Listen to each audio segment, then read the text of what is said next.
Hi, everyone. This is Derek Harp, the founder and chairman of the Control Systems Cybersecurity Association International, or as we call it, just CSA. CSA is a 501c6 nonprofit workforce development association dedicated to helping grow, support, and sustain the professionals charged with the cybersecurity of control systems. We're specifically talking about those systems that have pumps and valves and actuators, real cyber to physical moving parts, and control nearly every aspect of our modern connected industries. Thank you for tuning into the podcast. It is my hope you find it inspirational or motivating or revealing or informative, and perhaps at times even a little entertaining. Take care and be well. Hi, I am Bryson Bort, the co-founder of the ICS Village 501c3 with Tom Van Norman, my full-time job, the founder and CEO of Scythe, and I am a fellow with CSA. One of my responsibilities as a fellow is to do awesome podcasts, bringing you awesome content with awesome guests from our awesome industry. Awesome. First up, Daniel Bardenstein, why don't we start with your introduction and what mistakes you made in life that brought you here today? Oh, thanks so much, Bryson. First of all, I appreciate the passion. I hope it's contagious as we dive in here. A pleasure to be here. I'm currently the CTO and co-founder of a company called Manifest. We do end-to-end SBOM management, helping organizations make this relatively new concept easy and automated. But otherwise, to your question, I guess the mistake I made to get here was I introduced myself to you once upon a time at Hack the Capitol, I think. So that's the reason. Coming to say hi is now what led me ultimately to all of my other mistakes in life and to being on this podcast. Well, that was your first mistake, and you were in private industry at the time. So there's an interlude here between private industry, black box, which you're going to brief us on, and now the startup that you're doing. That's correct. That is correct. Let us open the black box together here. So yes, in between stints in private industry, I took some time to work for Uncle Sam in the U.S. government.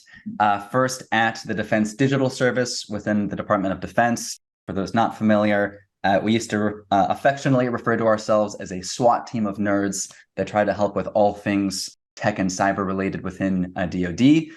Within DDS, I was one of the cybersecurity leads for Operation Warp Speed, which was the government's initiative to rapidly develop, distribute, and administer COVID vaccines. I did a bunch of research internally on ICS and OT cybersecurity that really piqued my interest in the field and continued on later, and was also the director of the storied Hack the Pentagon program. And then after that, I went over to CISA, where I led tech strategy, which was a new role on a new team to try to modernize how CISA does all things technology and security operations. And one of the things that was also on my plate there, where you and I got to spend some more time chatting as well, was also on ICS strategy for CISA as it tried to connect all of the disparate ICS and OT initiatives that it has into a cohesive strategy and kind of a unified story that those on the outside could understand and provide feedback with and engage with. And along that path, you decided SBOM was your future. What is SBOM and why is it your future and potentially our future? Yeah, it's a great question. So I'll start with the story and then we'll get to what an SBOM is. So I think the first big observation for me was on Warp Speed. We were talking with the very large pharmaceutical companies that we all know today as, the companies behind the shots that we all put in our arms. But we're also working with the entire supply chain of software that these companies used in developing their vaccines. And the amount of contractors, subcontractor, we have a different piece of software that runs our clinical trials, a different piece of software or a different company that company outsources to for the specific databases for their clinical trials, on and on and on. And following down that rabbit hole and talking to the security teams or lack thereof on those companies really impressed upon me the complexity and the length of, in this case, the vaccine supply chain, but the software embedded in the vaccine supply chain. And also just that the farther you go up the chain, the scarier and scarier the security reality is. And then the second catalyzing event for me, as was I think for many others, and apologies if it sounds a little trite at this point, was Log4Shell. I was at DoD at the time, watching firsthand how many different units and organizations within the Department of Defense tried to identify where this one single library was running and all of their first and third party assets.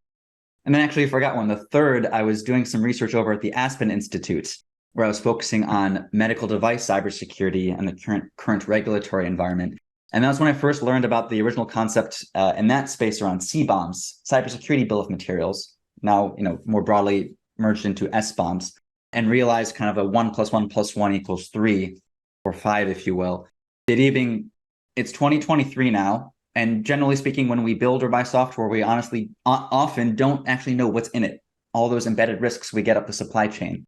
And finally, getting to the definition, the SBOM, the software bill of materials.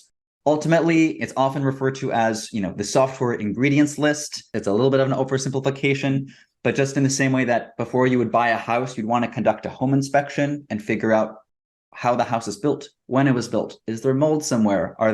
Is there existing water damage? Are you responsible for that, or is the seller responsible for that? It allows that same sort of information exchange to happen with software, and then also gives you the data you have in the event of a log4 shell type vulnerability, where you have immediate insight into your third-party software inventory. So all this to be said, SBOMs are definitely not a silver bullet. They're not going to solve everything and make everything go away. But it is pretty crazy that in 2023, we still largely don't know what we buy when we buy software, and we don't even have it at the same level of when you want to buy cereal at a grocery store or buy a home or buy a car. Buying software is still very far away from the level of information that consumers have when they make those decisions. So I was prepping for another webcast I'm doing next week on control systems and critical infrastructure. And the moderator had, a detailed plan. Like 3 pages of notes and fully meshed out. And toward the last of it was kind of what could asset owners do? And he had basically almost I don't mean this in a mean way, but ripped out of the NIST CSF of these are the best practices. And I was useless, right? When we look at the problems asset owners and control systems have, sure, some of them are mature enough at that level, but I think many of them, and you see this on the IT side as well, it goes back to the starting point is configuration management, architecture, leading to visibility. I can't have visibility on what I don't even know I have. And SBOM is clearly a part of that. So considering that this is a control systems podcast that we're doing, let's talk about the specifics of SBOM in the control system world. So I'm an asset owner. Why would I do SBOM? How do I do SBOM? And when am I going to get there? All great questions, many of which I need to write out in some good blogs for the internet sphere at some point.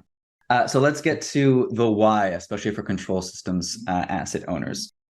So one thing that I think most asset owners in the control system space, or that have various OT, ICS, IIoT, pick your acronym, know deeply is that software and hardware, just tech in general, lives a lot longer in the real world in operations than it does within IT land, right? In IT land, in a cloud-based tool, if something is wrong, the vendor can go patch it immediately, and it's totally transparent to you. That's great.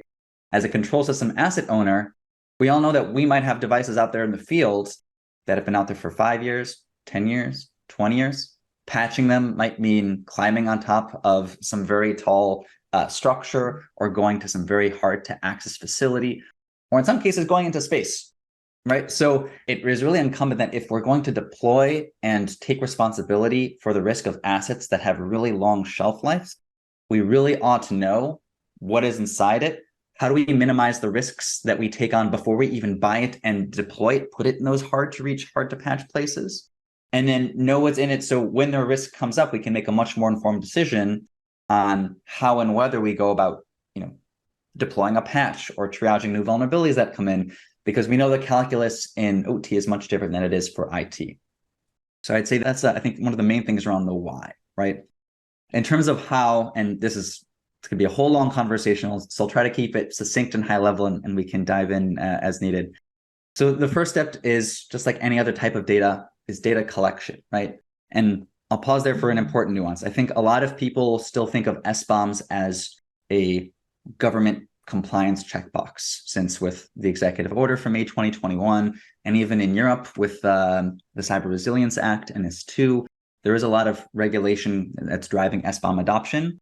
And I think to see SBOM as purely a regulatory checkbox is to miss the potential value as an asset owner, right? I think of it as a piece of data.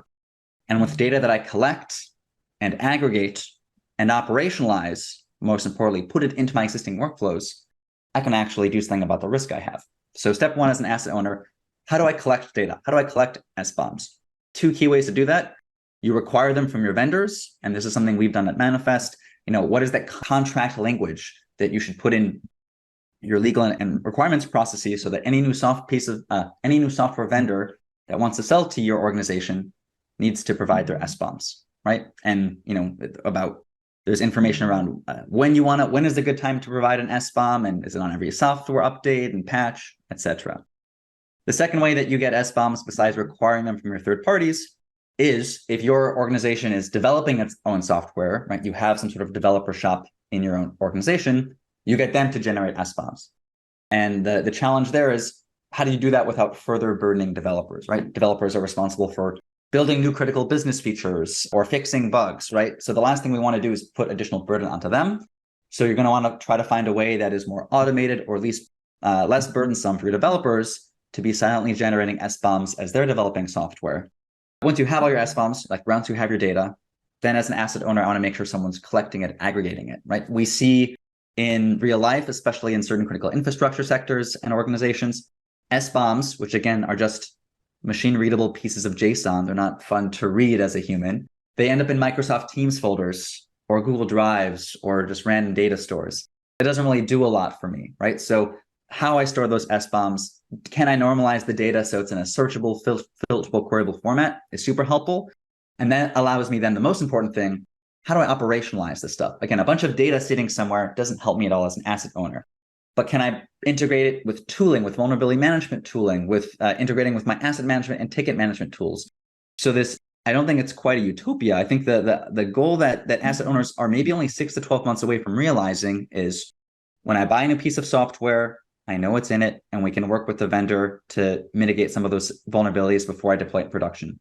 Once I have that asset deployed, I have regular tooling in place that when there is a new vulnerability disclosed, I automatically get a notification on whether any of my assets, first or third party, are running an impacted component. I can do some triage around the severity, the exploitability, the operating context, right? Is this in a safety system? Is it an offsite rig, whatever that might be, and make a much more informed decision about whether and how to go to patch it. So I'll wrap up this long answer by saying, how far away are asset owners from this? I think a lot shorter than they think. I think the tooling is starting to mature. I think integration with existing processes are there. This could be 6 to 12 months away from having a more automated, a better visibility into the software that asset owners are ultimately responsible for, and plugging this into their existing workflows such that they actually see the risk reduction value of collecting SBOMs. Said a lot of things, and I'm going to highlight them, and probably in the process of highlighting them, you're going to get even more things, and my list is going to get a lot longer here. First thing I want to pick on, because this is something I've been talking about for years, procurement is your best friend. When we are talking about the supply chain, when we are talking about shadow IT and shadow OT, that is a choke point for security policy to get implemented. If it's not in a contract, it's not going to happen. You're going to beg, you're going to plead, and you're going to spend a lot of energy, and most likely you're not going to get anything. And so the question on procurement there is, that's good for me going forward. What can I do retroactively looking at legacy systems? Great question. And the legacy systems are always the hardest, subset of systems to deal with. So I think there are two answers here that we've seen. The first is, there are a set of tools out there that are particularly good, or at least more focused on effectively reverse engineering or doing kind of binary composition analysis on especially firmware and devices that are already built, right? So if you have something there, you can point some of these tools at them, and they'll do the best they can to try to reverse engineer or pull out various pieces of software, libraries, DLLs, etc. So maybe it's not a complete SBOM, but you have some semblance of what's there. But ultimately, I think philosophically, it's on the software vendor to tell you what's in their software, even if you've already bought it, right? It'd be like somebody serves you a nice meal at a restaurant and then asks you to reverse engineer all the ingredients in it, right? Yes, you've bought the dinner, but if you're deathly allergic to peanuts, they still need to tell you whether there's peanuts in there, rather than say, well, you bought the thing. You tell us whether there are peanuts in it, right? So while there are these tools that can go in and do some analysis retroactively, and again, we continue to see the accuracy there can be a little bit varied, we've still seen success that, again, putting SBOM back at requests out to vendors that you still have relationships with or on new upgrades or patches still is a fruitful way to collect SBOMs if those vendors want to continue those contracts or continue those relationships. We do see vendors sharing SBOMs. And again, I will also admit that we've also talked with folks who say, hey, we have some control systems that are 20 years old. The company has already gone out of business. What do I do? And that's where I think you fall back, for lack of a better option, on that first scenario. There are some decent tools. I'm not going to say they're perfect out there, but they're probably better than nothing. They at least give you some visibility into what's in them. But otherwise, you just got to either try to replace them or mitigate them with other defensive strategies, via network or endpoint controls, whatever that might be. Hey everybody, Derek Harp here, and I just want to take a brief moment to thank three companies that make this podcast series possible. The first company is Waterfall Security Solutions. They led the charge this year for the podcast, and they specifically sponsored it from their podcast, the Industrial Security Podcast.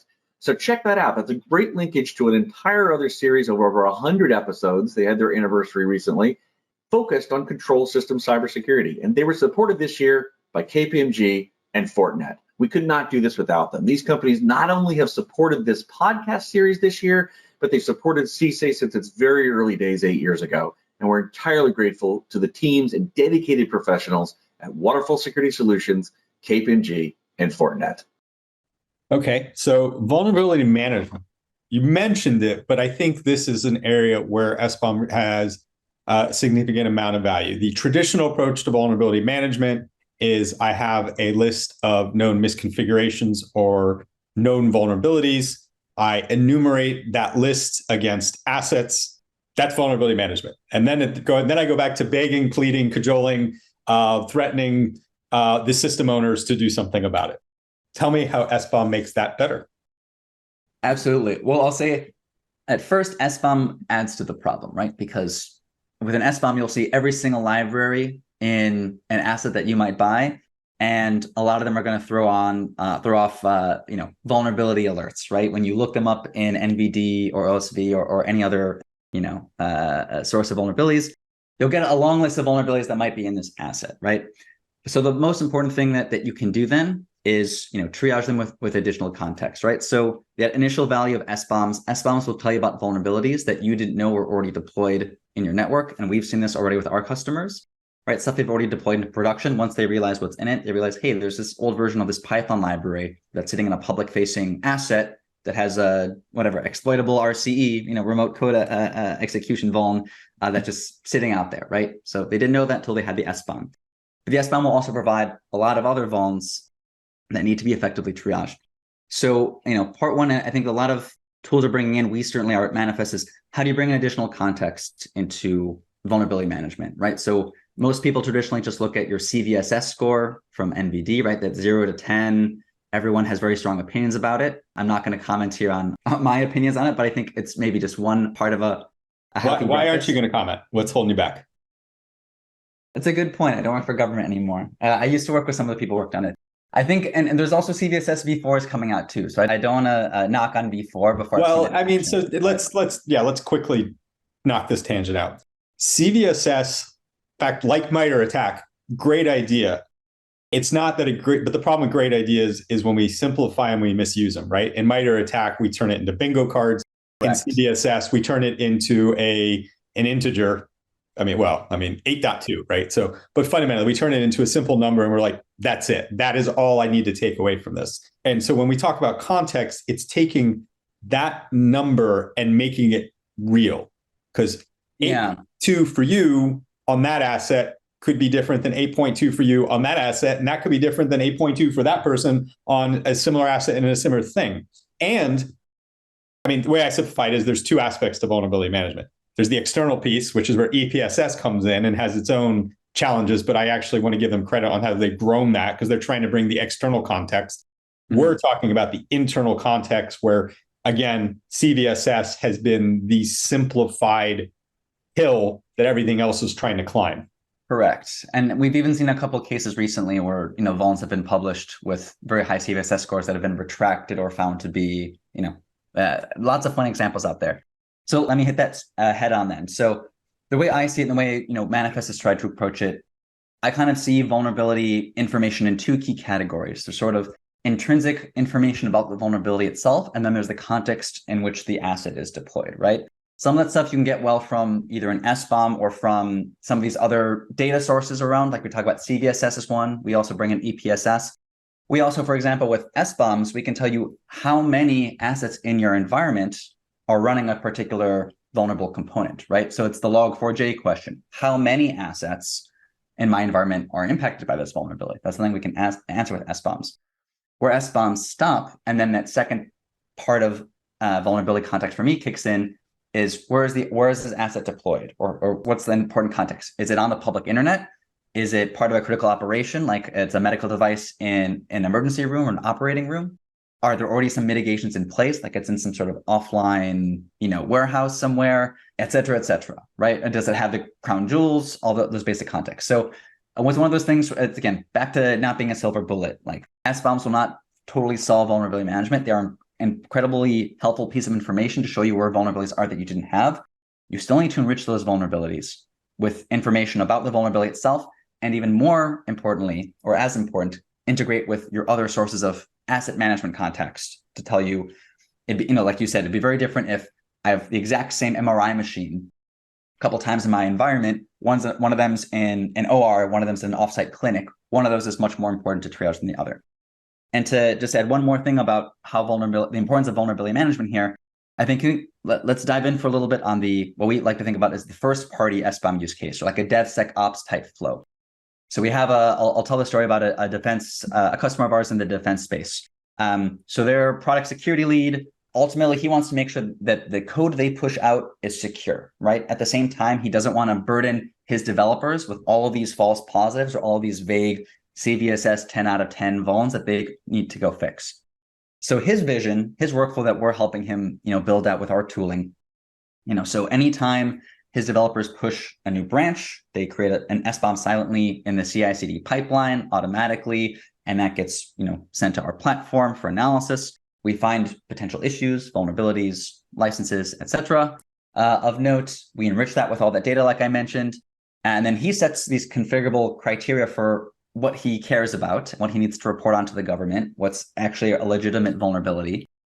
And then he wants that information to get back to the developer automatically in a way that's easy for the developer to understand, right? So another interesting thing here that SBOMs can help you with, for example, understanding how a vulnerability gets introduced in the first place, right? It's not like via dependency trees, right? So I can say, this component is vulnerable, but this component was really brought in from this upstream library of dependencies. So at the end of the day, he'll have an automated comment back onto a GitHub pull request that says, hey, developer, you just tried to push this code. It had these vulnerabilities in these libraries that were introduced by these upstream libraries. So it's not about patching the downstream one. It's about patching the one where this actually came in from. Here's the latest version to upgrade to. Go for it. So it saves time for him as a security person. It saves time for the developer, so they know what to fix, how to fix it. They have all the instructions. So they've now reduced the amount of time they've taken to secure their code and their software before it goes out the door to their customers. So let's follow that rabbit hole a little bit deeper, right? We've talked about how I can work my supply chain, which really is more the supply chain being ready for that, because otherwise it's like you can demand it, but they can't do it. And so that's a conversation, but we've identified procurement is how I make that happen. But I'm also developing things. I'm configuring things. I'm doing things. What would be your recommendation for how do I get started internally? For that internal product security use case, you mean? Yeah. So I would go back to the order of operations I listed earlier. And the first thing is, how do you generate those SBOMs? And we talk to organizations that have multiple different business units, different CI/CD or developer pipelines across those business units. And so the answer here is not to try to boil the ocean to get everyone generating SBOMs overnight. I would personally, if I was in this role, I'd start with one mature business unit, developer team, et cetera, with a strong pipeline. I would work with them and use vendors or tooling to how do we generate SBOMs one off? Does it meet the accuracy that we want to see in the SBOM? Well, so what's the level of my SBOM, right? Because there's depth I can go to here. So how do I determine that even? Yeah, so a lot of tools, there's multiple there's multiple layers of depth, multiple types of depth, right? So one flavor of depth is, even just in terms of like your open source software dependencies, right? Because you might just see, you might just think, oh, I bring in this random third-party library that makes pie charts, whatever that is, and maybe more. How far does it go? Right, exactly, and then that library brings in other library. So there's, it can go as far down as you want or need, right? So there are, with some tools you can use that go all the way down until they stop. That can be a lot of data overload. So there's some sort of degree of configurability, but it's still good to know at least, I would say 2 or 3 levels down, not within an asset, but like down the chain. That's usually like a good heuristic. You can go a lot further down if you'd like. And then especially with going back to the kind of control systems space and the way things actually work with OEMs or other software providers, is rather than just thinking about open source third-party dependencies, I also might be injecting code or modules from OEMs, for example, right? And so that goes back to then requiring SBOMs from, not just my software vendors, like who's providing my routers, switches, printers, but to OEMs who actually might be providing or writing software for me that I embed in my, the module that shows my heads-up display in my car, for example, right? Like we're working with some automotive companies, and they are starting to require SBOMs for their OEM developed software. And then they want to be able to generate one big SBOM that's, for this particular piece of software in the car, here's what we wrote, here's what the OEM wrote, here's what this other OEM wrote. And so you have kind of fidelity all the way up the contractual supply chain, not just the open source dependency supply chain. And what are so I don't want to be creating yet another spreadsheet. So what are some tooling and approaches, and what does that look like? Yes, let's hope this isn't another problem that we have to solve with spreadsheets. So this was a problem near and dear to our hearts, which is part of why we started Manifest, right? The idea that people are storing this data in Teams folders, or my co-founder was at a very large cybersecurity company that literally used spreadsheets for their own internal Log4 shell response. So, given our backgrounds at various data analysis companies, really, this is a big data type problem. So there are a small number of companies out there, obviously Manifest being one of them, that takes in this JSON data, these SBOMs, and tries to store them and normalize them in a place where it can be easily searched and filtered and queried. And that's how you run your analytics on top of any data, right? You need the data to be clean, you need it to be consistent, and you need to be available. And putting it in an Excel spreadsheet or putting it in Teams isn't going to get you that same level of fidelity. So this is definitely one of those places where bringing in tools, there are 1 or 2 open source tools out there that are okay, but there are some rapidly maturing enterprise-ready tools that can house all the SBOMs for an entire global company, both for the software they're building and for the software they're buying. All right. You said 6 to 12 months. That seems bold. What is going to happen in 6 to 12 months? Clearly, this is not going to be problem solved. We're talking some kind of MVP, understanding, feature set, tool maturity. Why 6 to 12 months? Convince me. Yeah, and this is maybe a good hot take, and I know there's a lot of skepticism about how valuable SBOMs can be or how long it'll take to reach this SBOM utopia. And since we're only a podcast, they can't see my face. Exactly. I wish they could. If I had better words, I would describe it for them. I don't think I have to look much farther than some of the customers we've worked with already that, for example, we're generating SBOMs in literally a minute after signing up with the platform, or customers, when they actually put in hard SBOM requirements into their procurement language, saw SBOMs immediately for their next vendor assessments, and it didn't really sufficiently delay actually doing the pilot evaluation. We actually, a quick tangent, couple great wins. One of them from a healthcare customer that did this whole cycle twice of either acquired SBOMs from the vendors. They want to buy a software vendor. The vendor provided the SBOM upfront immediately. They uploaded it to Manifest, lit up like a Christmas tree, all these vulnerabilities and particular issues. Then even a non-technical procurement person was able to have this conversation with the vendor around, by the way, here's what your software looks like. And then the vendor wanted to close the deal, went back and fixed a bunch of stuff, came back 36 hours later with only 5 vulns, no crits in their software. They closed the deal, they deployed it. So they now have reduced risk of the software in their production environment. They have an inventory of all the dependencies in their software. And even that vendor now is a more secure product for all of their other future customers, right? Going from 89 vulns with many, many crits down to 5, right? So nice little story there. And then, we've even already seen cases where, so I just covered how easy it can be to generate SBOMs and to get them from your vendors. We've already seen cases where brand new vulnerabilities get published in, by CISA in the National Vulnerability Database or from elsewhere. Automated alerting kicks in and users get these nice emails of, hey, there's a new vulnerability. We can tell them it didn't impact anything you have, so you don't need to worry about it, or it impacted these particular assets, and then they can go triage them. So are we 6 to 12 months away from solving all of our supply chain problems? Absolutely not. Do I think 6 or 12 months is more than a reasonable time frame for a willing organization to generate SBOMs for some of their internal products, put contract language together to get SBOMs from the vendors, store it all somewhere where they can get proactively notified if there are new vulnerabilities disclosed? Absolutely. As long as your legal and other red tape departments don't necessarily slow you down, I think 6 to 12 months is a very doable goal for most organizations. All right. What else do you want to talk about SBOM? I would just say that I think there's still a lot of questions around SBOM. How can it be used? How long will it take to see value? A lot of the great questions you've asked already, Bryson. I'd say that the key things to remember are that SBOMs, like any other piece of data, are only as valuable as the way you use them. If all you do is require them, all you do is generate them, and they just sit there, you're not going to be super convinced of the value of SBOM, and you're going to be missing out on key ways to reduce your supply chain risk. So treat SBOMs like any other piece of data you'd put into your SIM or your detection or monitoring tools, right? If you think of it like a meaningful piece of security data or a piece of inventory data, then you stand a much better chance of not only understanding what's your environment, but you can't protect what you don't know exists, right? So the first step is getting the inventory, and then you're able to build in those workflows to actually help defend your enterprise a little bit better than you did before.